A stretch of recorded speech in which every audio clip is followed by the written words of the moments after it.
Hello, this is Tony Heller from RealClimateScience.com, setting the record straight about science.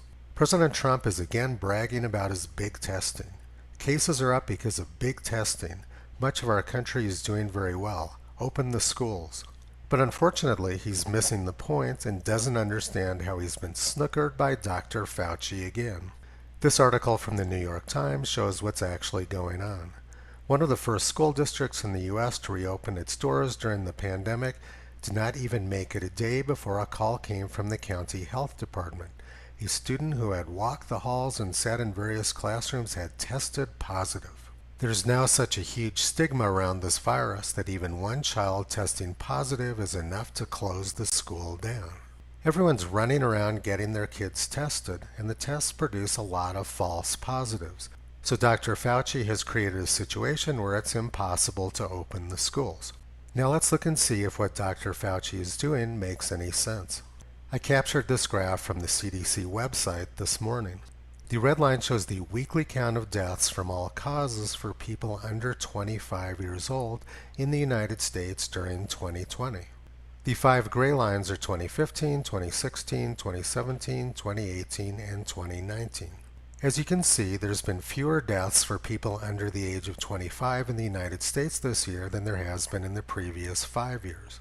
It's pretty clear from this graph that COVID-19 is not causing a lot of deaths for people under the age of 25.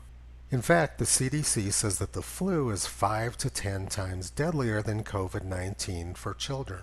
Districts will begin to wrestle with this. I think it is important to try to be factual as we go through this.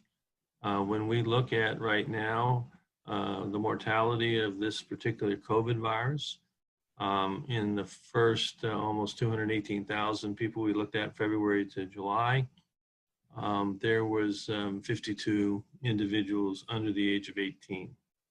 And if I recollect, about 35 were actually school age. Some of them were younger than school age. We're looking critically at those individuals, and clearly there's an increase in comorbidities related to significant medical conditions that we've already assumed.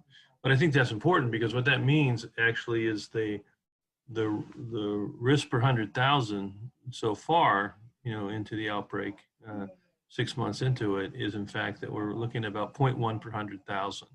So another way to say that, it's 1 in a million. Now, I'm not trying to belittle that.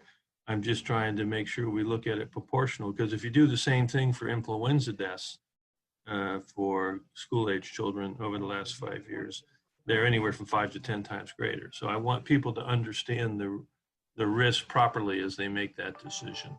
And obviously, influenza, we also benefit from having therapy and a vaccine. So I don't want people to overestimate the risk of serious illness to individuals that are school age. We don't shut down the schools for flu, which is 5 to 10 times deadlier for school-age children. So why are we doing it for COVID-19? The school which the New York Times is referring to is in Indiana. Let's look at their statistics now. Indiana has seen a large increase in the number of positive cases, but the death rate has been going down. What's happening in Indiana is they're testing a lot of young people who are not likely to die from the virus. Rather than relying on Dr. Fauci's theories, we should be looking at experimental evidence.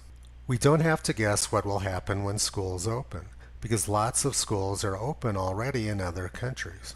Taiwan, Nicaragua, and Sweden never closed their schools. The experimental evidence shows very clearly that opening up schools is safe.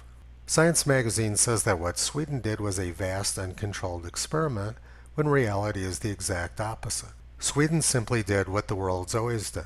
It was the lockdowns which were the vast, uncontrolled, and disastrous experiment. 1,500 members of the United Kingdom's Royal College of Pediatrics and Child Health wrote a letter last month saying, "Continued closures risk scarring the life chances of a generation of young people." There's no scientific basis for keeping the schools closed, and it's doing a huge amount of damage to our children.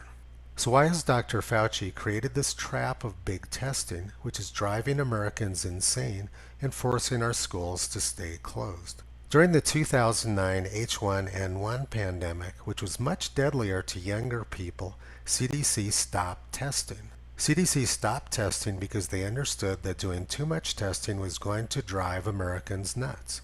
So why is Dr. Fauci working so hard to drive Americans insane now? I'll be discussing that question in some more videos coming up this week. In the meantime, visit Toto on the web at realclimatescience.com. He's been pulling back the curtain on junk science and propaganda for a long time.